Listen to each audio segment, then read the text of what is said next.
Hi guys, paki-like naman tong video ko guys at mag-subscribe ka na rin, salamat. So ngayon guys, gagamit tayo ng Layla, wala kasi akong ibang alam na kaya nag-Layla na lang ako.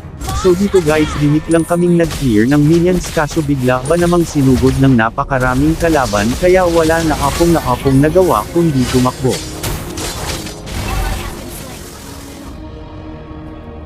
Tapos niya nag-clear ulit ako, bigla ba namang dumating si Chlorine kaya nagulat ako sa Bindbreaker, napa-ulti naman si Gothos na walang tinamaan.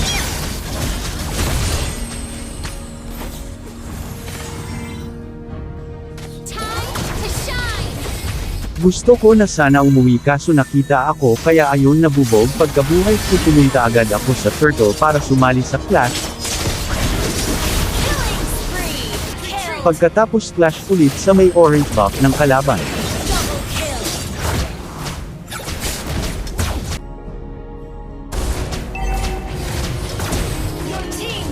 Gusto ko sana mag-push kaso biglang dumating ang kalaban kaya pinagbabaril ko sila, hindi ko na malayan, kunti na lang HP ko, muntikan tuloy ako mabigyan ni Karina, buti na lang may flicker pa ako dito.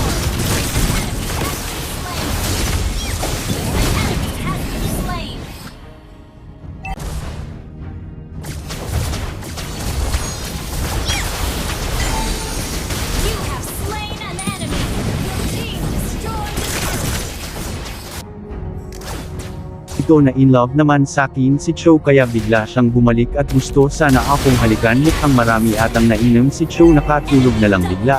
Hindi ko talaga namalayan na nag-aabang pala si Karina, buti na lang nasa malapit lang ang mga kasama ko kaya ayun tulog si Karina.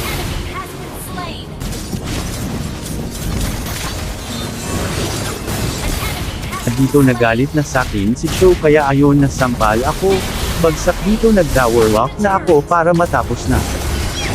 Salamat sa panunood guys.